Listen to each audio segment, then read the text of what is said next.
Hello and welcome to master in Sagar. क्या आपको intuition इस शब्द का मतलब पता है? इंट्यूशन मतलब इंस्टिंक्ट। आपको उस सिचुएशन के बारे में ऑलरेडी आपको पता होता है कि यार ये अगर मैं करूँगा या फिर ये अगर मैं करूँगी तो ये सही है।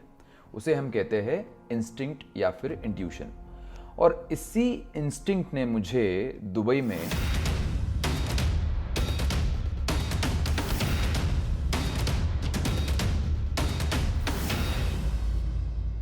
उसी इंट्यूशन ने मुझे दुबई में एक बहुत ही बड़ा गलत डिसीजन लेने से बचाया।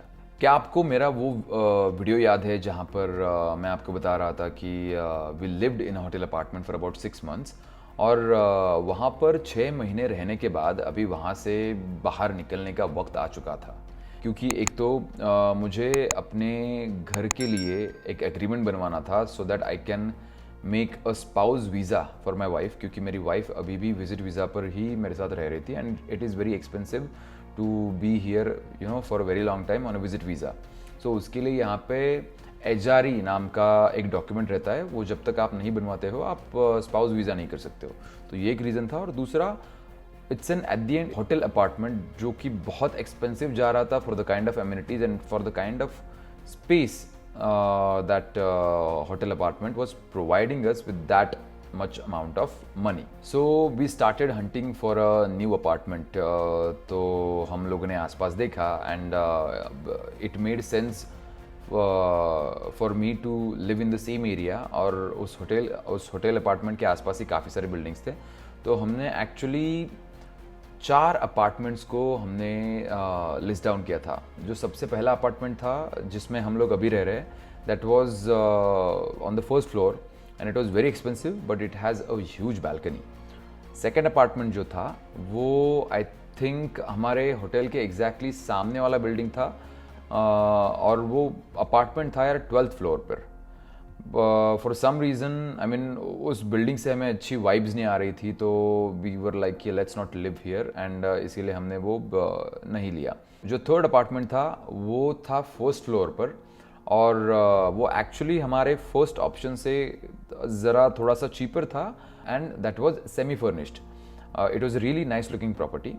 पर उसके सामने अगेन वो फर्स्ट फ्लोर पे था तो व्यू वगैरह कुछ भी नहीं था। इनफैक्ट उसके सामने एक बिल्डिंग थी जिसका काम बंद हो गया था फॉर सम रीज़न एंड खंडर था उसके सामने। तो I didn't wanted to live in a place जहाँ पर मैं रोज़ सुबह उठूँ और सामने जाके खंडर ही देखूँ। लास्ट जो फोर्थ अपार्टमेंट जो हम लोगों को इतना पसंद आ गया था, मतलब यार प्यारा सा अपार्टमेंट था, उसका लेआउट वॉज अमेजिंग। सेकेंडली वो अपार्टमेंट था एग्जैक्टली क्रीक के ऊपर, मतलब वाटर फ्रंट के ऊपर। So it's like a man made river और उसके ऊपर वो बिल्डिंग था and we were getting a first floor but still it had an amazing a breath taking view, a huge balcony and layout काफ़ी ज़बरदस्त था उसका। तो we love that apartment and we decided to go for that one. So वो apartment list करने के बाद I took the agent's number from the security and I called that agent. Okay, उस एजेंट ने 3 दिन तक, आई एम नॉट किडिंग, उसने 3 दिन तक कॉल लिया नहीं मेरा। I don't know for some reason he did not pick up the call. In fact मैं 2-3 बार मैंने चक्कर भी लगाया अपार्टमेंट में, उसके सिक्योरिटी गार्ड को भी बोला कि भाई ये बंदा फ़ोन नहीं उठा रहा है, उसको बोलो कि मुझे अपार्टमेंट लेना है। One afternoon he picked up my call. मैंने उसको बताया कि भाई मुझे अपार्टमेंट चाहिए एंड उसने मुझे डील भी काफ़ी अच्छा दिया। जब मैं उस बंदे से बात कर रहा था वो कुछ अजीब था। He was answering only to the point, there was no, I mean the voice was really mechanical. मुझे उसके बात करने का तरीका भी पसंद नहीं आया। He was just yes no and I mean I felt like I am talking to a machine. But फिर भी मैंने सोचा यार he is just an agent और कुछ नहीं, मैं इससे डील करवा के we will just start living in this apartment. So मेरी उस एजेंट से बात हो गई। इनफैक्ट मैंने उसको ये भी बताया कि see we have 2 dogs, they are right now in Pune in India, Coffee and Ellie. So we are going to get them here and so we were looking for an apartment specifically which allows pets. So मैंने उस agent से पूछा कि भाई आपके building में pets allowed है या नहीं। उसने मुझे प्रिसाइजली बोला कि हाँ pets are allowed in this building, don't worry about that. Okay, so everything was a green signal for me except the fact that कि मुझे उसका अप्रोच कुछ अजीब सा लग रहा था। उसका अप्रोच ऐसा था कि यार तुम्हें ज़रूरत है, तुम आओ, मुझे ज़रूरत नहीं, तुम लोग नहीं आओगे तो भी चलेगा। इट वॉज लाइक हम लोग उससे फ्री में अपार्टमेंट मांग रहे थे। लिटरली उसका एटीट्यूड कुछ इस तरह था, but still I was like okay, क्योंकि एट दी एंड यार काफ़ी अच्छा अपार्टमेंट मिल रहा था। सो सब कुछ डिसाइड होने के बाद उसने बोला कि यार आप लोग मेरे ऑफिस आ जाओ। एक तो उसका ऑफिस बहुत दूर था यहाँ से, हमें टैक्सी से जाना पड़ा। It costed me lot of money to get to his office. Okay, apartment का डिपॉजिट था around 2,500 dirhams, which is 50,000 rupees. Okay, and उसका कमीशन था 50,000 rupees, again which is 2,500। So I had to pay 5,000 dirham up front to book that apartment, which I did. उसने मुझे receipt दिया और we were really happy कि हमें जो apartment चाहिए वो अपार्टमेंट हमें अभी मिल गया है। मैं घर आया, मैंने चेंज भी नहीं किया था। I started removing things from my pocket and मैंने रिसीट एक बार ही जस्ट देखा कि बाबा सब कुछ सही है या नहीं। रिसीट पर लिखा था 2,500 रिसीव्ड, जबकि मैंने उसको 5,000 रुपीज़ दिए थे, 5,000 दिरहम्स दिए थे, मैंने उसको 1,00,000 रुपए दिए थे। सो मैंने उसे तभी फ़ोन लगाया कि भाई यार I think you by mistake you give me only one receipt and please give me the second receipt as well. तो उसने बोला यार कमीशन का तो रिसीट होता नहीं है यहाँ पर। मैंने बोला चलो अच्छा ठीक है, कमीशन का रिसीट नहीं है, पर there has to be some formal communication और फॉर्मल रिकॉर्ड कि बाबा मैंने तुमको 2,500 दिरहम, 50,000 मैंने तुमको कमीशन दिया है, राइट। तो मैंने उससे कहा ठीक है चलो आप रिसीट मत दो, मुझे एटलीस्ट आप एक व्हाट्सएप पे एक्नॉलेजमेंट का मैसेज भेज दो कि मैंने आपको 2,500 दिरहम्स दिए एज अ कमीशन। तो वो अपसेट हो गया। He was like brother you don't trust me और वॉट। मैंने बोला भाई नहीं यार, इसमें ट्रस्ट की क्या बात है। Where I came from this is how we do any business और any deal, because where the money is involve you have to have a formal communication. तो वो काफ़ी अपसेट हो गया और मैंने सोचा चलो ठीक है यार यहाँ पे ऐसा होगा, और मैंने फ़ोन रख दिया।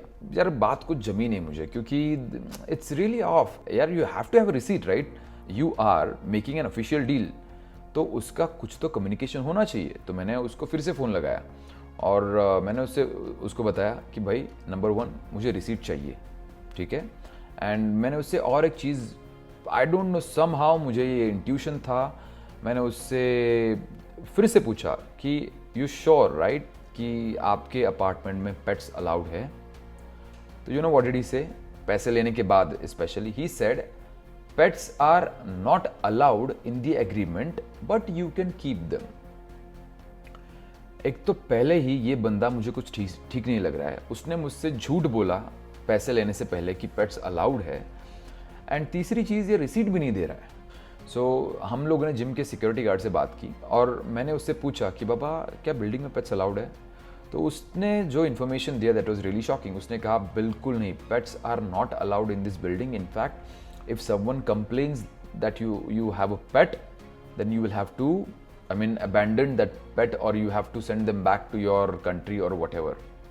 Now this was a really shocking news for me, क्योंकि अगर मैं एग्रीमेंट पर है और अगर मैं उस पर साइन कर देता हूँ, coffee and Ellie these 2 dogs they are like a family member to us, and हमारा इनफैक्ट ये अपार्टमेंट लेने का one of the reason is ताकि हम लोग उनको अपने साथ में लेकर आ सके।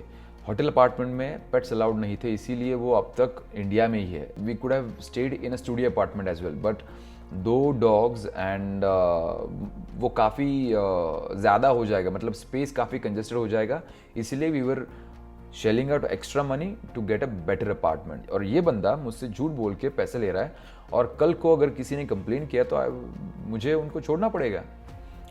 So the moment I heard this, मैंने अपनी वाइफ से कहा ईरा चलो फिर से चलते हैं हम उसके office and we will take the money back, and that's what we did literally. So हम लोग उस ऑफिस से घर आए, उससे बात की मैंने फ़ोन पर।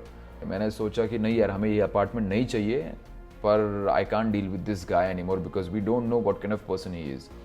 हम लोग फिर से उस जगह पर गए, ही वॉज रियली अपसेट। हाँ, तो उससे पैसे लिए एंड हमने जो फर्स्ट अपार्टमेंट जो काफ़ी एक्सपेंसिव था और वो हमारे बजट से थोड़ा बाहर था, हमने उसमें घर ले लिया। तो this is how my intuition saved me in a foreign country from taking a really bad decision, because my heart still says that अगर हम लोगों ने वहाँ पर घर लिया होता तो we would have been in a really really trouble अगले 1 साल के लिए, बिकॉज एग्रीमेंट 1 साल के लिए होता है।